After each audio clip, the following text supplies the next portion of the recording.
अनमोल मोती कार्यक्रम में आपका स्वागत है। ओम शांति। हम सब ने सुदर्शन चक्र का नाम सुना है और आज सभी भगत जन भारतवासी सुदर्शन चक्र के बारे में क्या जानते हैं और उसको क्या मानते हैं।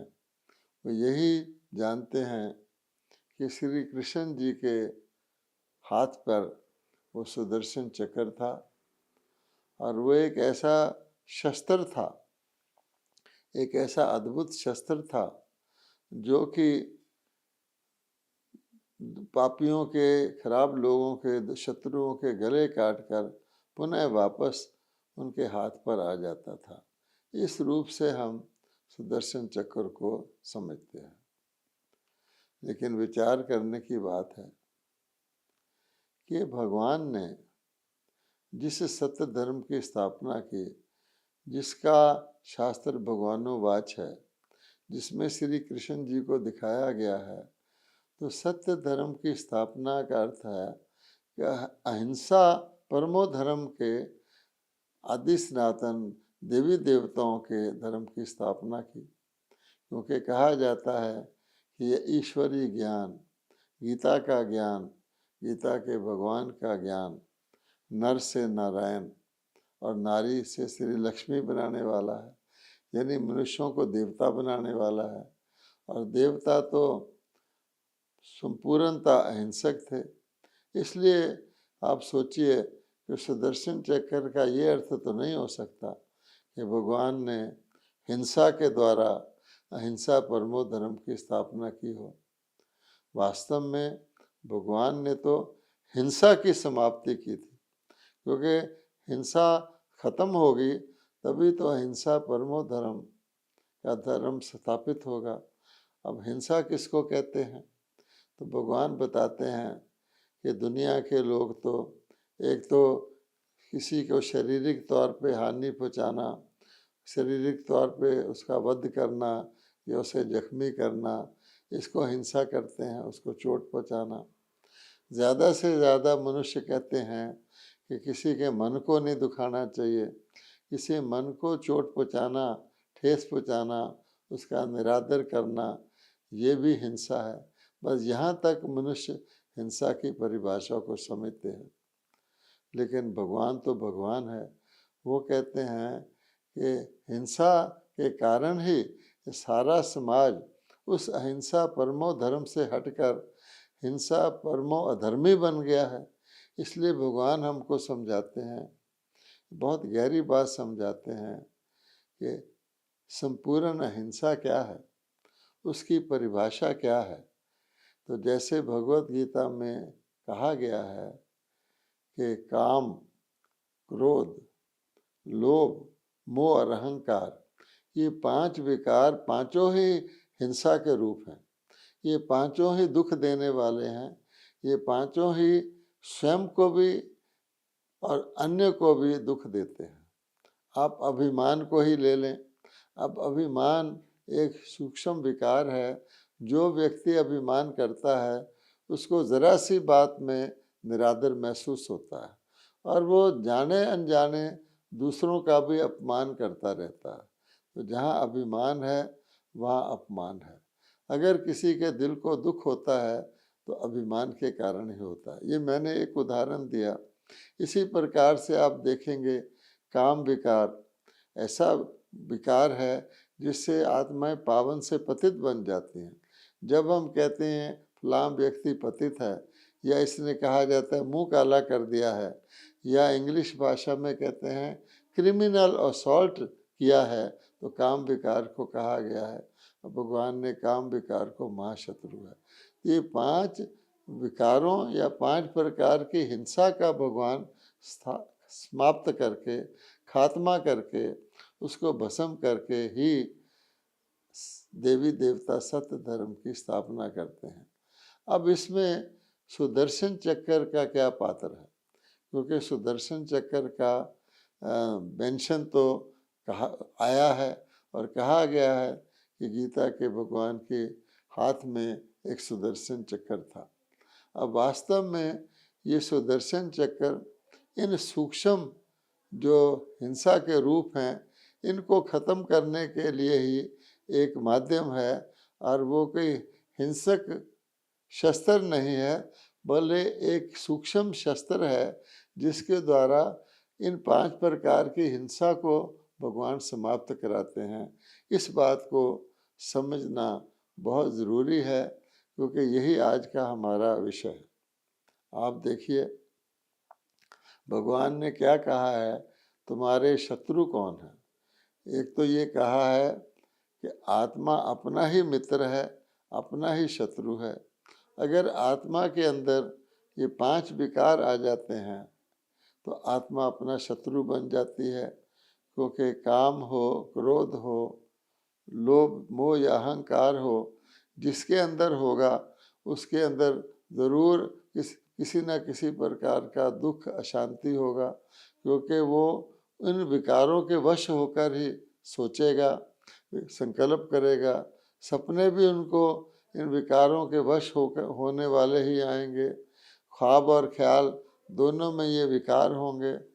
फिर उसका जो बोल होगा, उसका जो कर्म होगा, व्यवहार होगा, दूसरे के साथ संबंध संपर्क होगा, वो सारे का सारा किसी न किसी विकार से प्रभावित होगा। इसलिए भगवान कहते हैं उसमें मैंने सुदर्शन चक्र का प्रयोग किया था, लेकिन वो सुदर्शन चक्र कोई हिंसक शस्त्र नहीं था। अब आप गौर कीजिए, भगवान सुदर्शन चक्र किसे बताते हैं। ये बहुत ही रोचक और बहुत ही लाभकारक जानकारी है सुदर्शन चक्र के बारे में। अब सुदर्शन चक्र का अगर आप अर्थ निकालें, इसका छंदी छेद करें तो इसका मतलब होता है, पहला शब्द है स्व।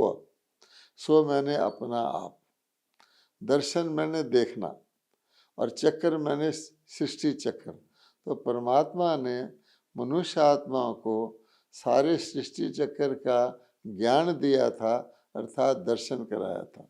अब इस सृष्टि चक्र का ज्ञान होने से मनुष्य आत्मा को अपने आत्मा के परम धाम से आने के बाद इस लोक में सतयुग से लेकर कलयुग तक कैसे कैसे आत्मा चक्कर लगाती है, 84 जन्मों का चक्कर लगाती है। पहले वो सतयुग त्रेता में देवी देवता रूप में होती है, सतो प्रधान होती है, प्योर होती है, विकारों से मुक्त होती है। फिर द्वापर में आकर के आत्मा अपने आप को आत्मा की बजाय शरीर मानना शुरू करती है, तो दुख का प्रारंभ हो जाता है, ये विकारों का प्रवेश हो जाता है, काम क्रोध लोभ मोह अहंकार का। इससे पहले के देवता पूर्णतः निर्विकारी थे, ये हमको समझाया जाता है, और देवताओं को इसीलिए पावन कहा जाता है। जो ही काम विकार प्रवेश होता है तो पतित कहलाने लग जाते हैं। गीता में स्पष्ट कहा गया है कि काम विकार की उत्पत्ति रजोगुण से होती है, और इससे पहले के सतोगुण में काम विकार नहीं होता। और अगर आप इस बात को और जोड़ लें कि काम विकार को भस्म किसने किया था, तो हम जानते हैं, ये प्रसिद्ध है, शास्त्रों में भी कहा गया है कि शिव परमात्मा ने ही तीसरी आँख खोलकर काम को भस्म किया था। तो शिव परमात्मा ने तीसरी आँख किसकी खोल ली थी? क्या अपनी खोल ली थी? नहीं, शिव परमात्मा के अंदर तो काम विकार नहीं था।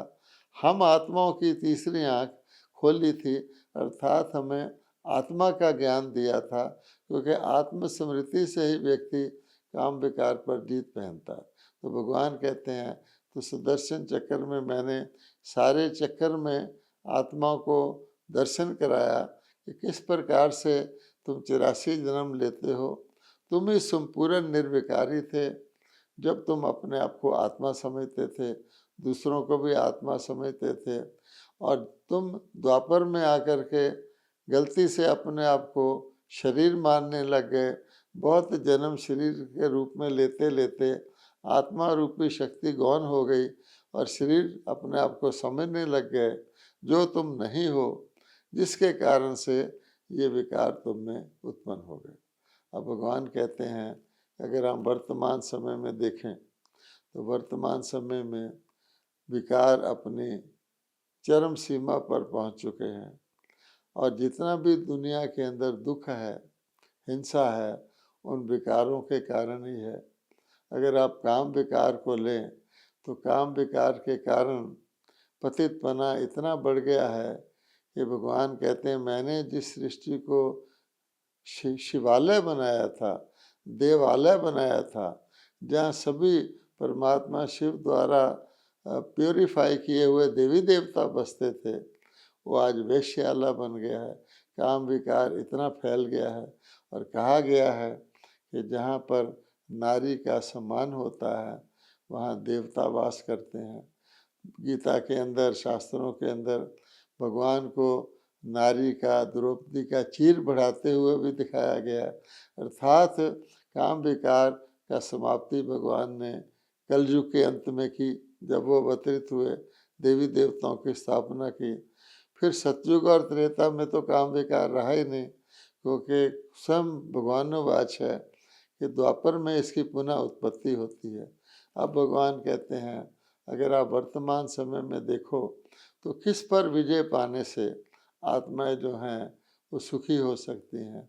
हिंसा पर विजय पाने से, और हिंसा का 5 विकारों के रूप में है, और उसका समाप्त करने के लिए भगवान हमें सृष्टि में आत्माओं के 100 का दर्शन कराते हैं, अर्थात 100 दर्शन चक्र का ज्ञान देते हैं। अब एक और बात ध्यान में आती है कि विष्णु के हाथ में भी सुदर्शन चक्र दिखाया गया है, क्योंकि विष्णु जी देखा जाए तो श्री लक्ष्मी श्री नारायण का कंबाइंड रूप का सिंबल है। विष्णु के 2 हाथ श्री लक्ष्मी के, 2 हाथ श्री नारायण के दिखाए जाते हैं। दूसरे शब्दों में ये कहें कि पवित्र दैवी प्रवृत्ति यानी देवी देवताओं की प्रवृत्ति के वो प्रतीक हैं। अर्थात देवता इन जो 4 उनके हाथ में अलंकार दिखाए जाते हैं, जिसमें सुदर्शन चक्र भी है, शंख भी है, कमल पुष्प भी है और गदा भी है। उनको धारण करने से, ऐसे नहीं कि देवी देवताओं के पास ये अलंकार थे, लेकिन इन अलंकारों को धारण करके वो देवी देवता बने थे। सतयुग के ये अलंकार सतयुग से पहले, सतयुग की आद में जब वो मनुष्य से देवता बन रहे थे उनके प्रतीक हैं, और उसमें एक प्रतीक सुदर्शन चक्र है जिसका हम आज वर्णन कर रहे हैं। इसलिए ये सुदर्शन चक्र देवी देवताओं को नहीं था, लेकिन देवी देवता बनने वालों को, जो कैसे वो देवी देवता बने, तो सुदर्शन चक्र को भी धारण करके, उसका ज्ञान धारण करके वो बने। अब आप देखिए कि सुदर्शन चक्र अकेला नहीं दिखाया जाता है। विष्णु जी के हाथ में 4 अलंकार दिखाए जाते हैं जिनका आपस में संबंध है। एक तो दिखाया जाता है कमल पुष्प। आप देखते हैं कमल पुष्प का अर्थ क्या होता है कि कमल पुष्प कीचड़ में रहते हुए भी न्यारा रहता है, उसके ऊपर पानी का या कीचड़ का कोई प्रभाव नहीं होता। कमल की जड़ें कीचड़ में होती हैं, बहुत फैली हुई जड़ें होती हैं, लेकिन कमल पुष्प उससे न्यारा और प्यारा रहता है। तो भगवान कहते हैं कि जब मैं अवतरित होता हूँ तो कलयुगी दुनिया जैसे कीचड़ के समान होती है, इसमें विकारों का, पापों का, अत्याचार, अनाचार का कीचड़ फैला हुआ होता है। उसमें भगवान कहते हैं उसमें आकर मैं आपको, आत्माओं को कमल पुष्प का ज्ञान देकर इस दुनिया के सभी प्रभावों से अपने आप को अपने न्यारा रखना है। तो तब तो आप जो है, आपको कमल पुष्प के जीवन रूप में जीवन को धारण करने के कारण से ही आपको शरीर, काया भी, देवताओं की काया भी कंचन काया होती है, पावन होती है, वो मिलेगी। इसलिए आप देखेंगे कि कमल का नाम हमारे शरीर के अंगों के साथ लिया जाता है। हम कहते हैं कमल हस्त, हाथों में कमल हाथ, अर्थात हमारे हाथों से हमेशा न्यारा और प्यारा कर्म हो, ना वो मोह के वश हो, ना वो क्रोध के वश हो।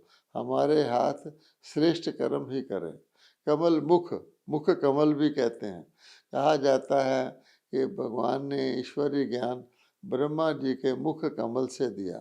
मुख कमल का अर्थ यह है कि हमारे मुख से जो भी बोल निकलें वो मधुर निकलें, कल्याणकारी निकलें, मीठे निकलें।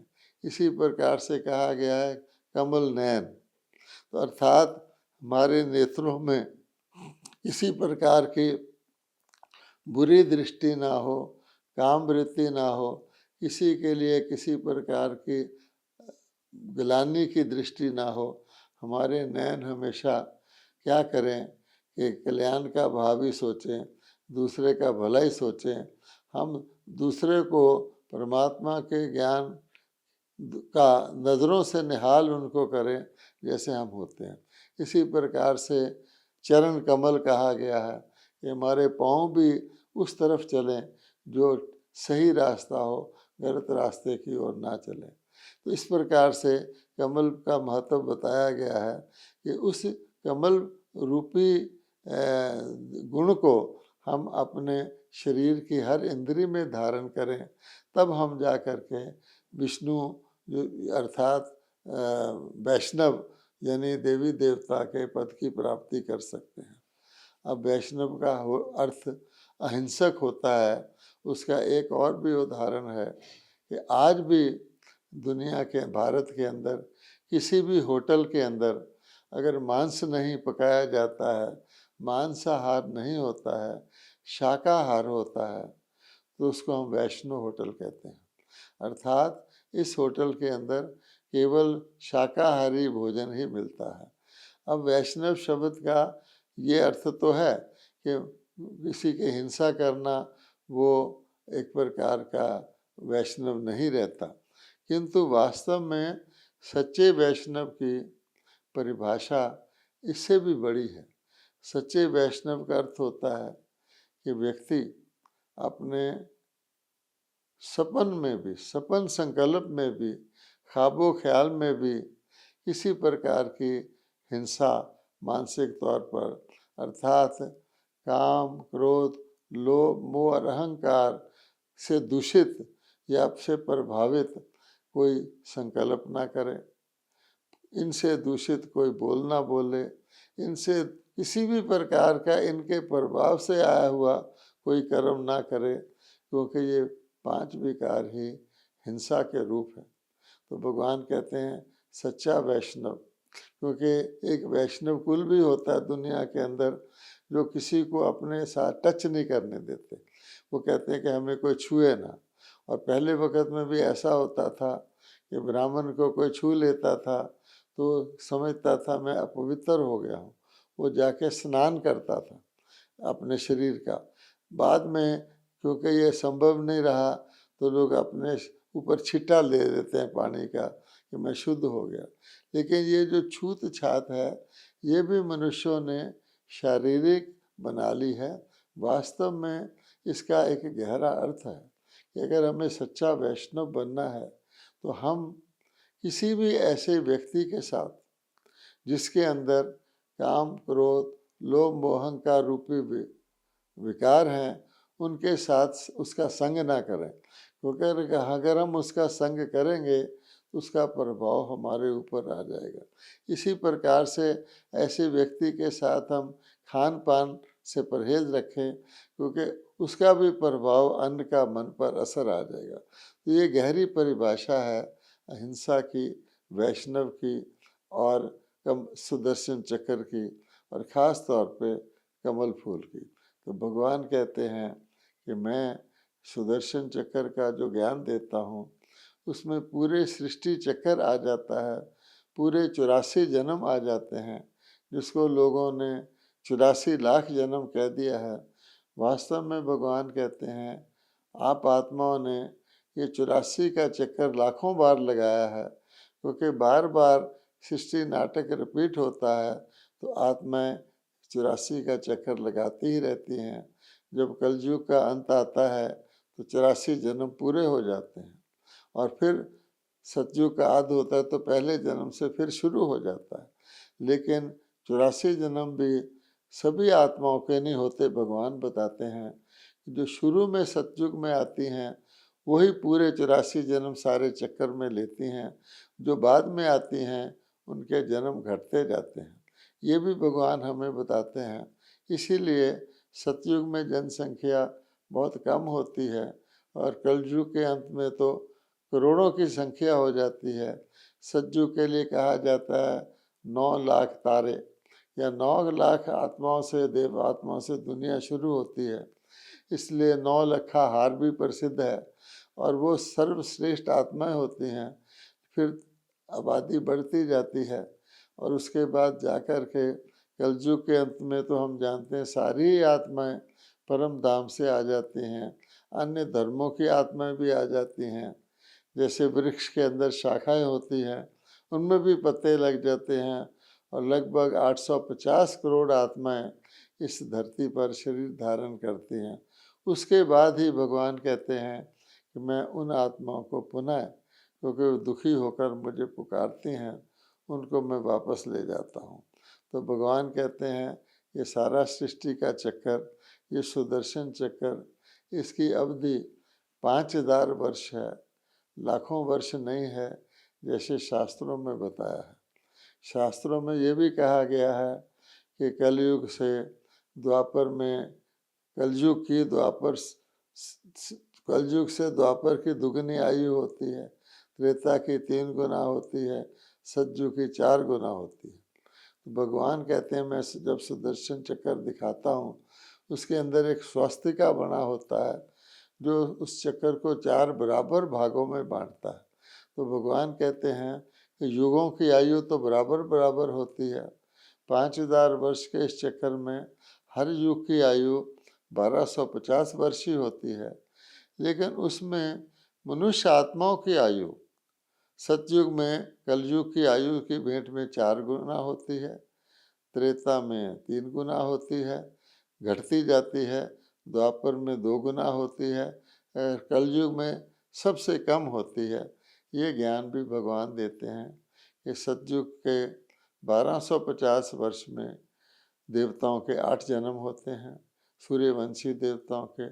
फिर त्रेता आता है, उसके 1250 वर्ष में चंद्रवंशी देवताओं के 12 जन्म हो जाते हैं। उसके बाद द्वापर आता है, जब देह अभिमान शुरू हो जाता है तो फिर द्वापर में 1250 वर्ष में 21 जन्म होते हैं और फिर कलयुग में आकर तो बिल्कुल ही जन्म आयु घट जाती है। गर्भ में भी आत्माएं शरीर त्यागती रहती हैं, बचपन में भी त्यागती रहती हैं। तो कलयुग में जाकर के 42 जन्म होते हैं 1250 वर्ष में। इस प्रकार से सारे मिला करके 8, 12, 21 और 42, इसको कहते हैं 83। और एक संधि काल का जन्म होता है संगम युग का, तो टोटल 84 जन्म देवता के रूप में और मनुष्य के रूप में आत्माओं के इस चक्कर में होते हैं। तो सुदर्शन चक्कर का इतना गहरा महत्व है।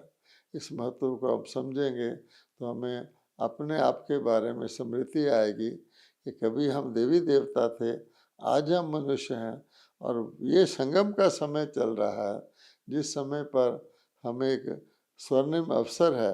लोग कहते हैं ना कि इतने 84 लाख योनियों के बाद मनुष्य का अमोलक जन्म मिलता है जिसमें व्यक्ति मुक्ति को पा सकता है। तो वास्तव में ये 84 जन्मों के बाद जो हमने लाखों बार लिए हैं, ये संगम का जन्म, इस जन्म आदि देव के द्वारा जब देवताओं की आद होती है वो वर्तमान समय चल रहा है।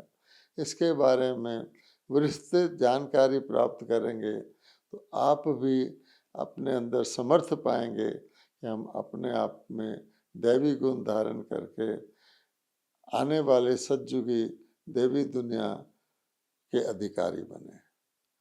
ओम शांति।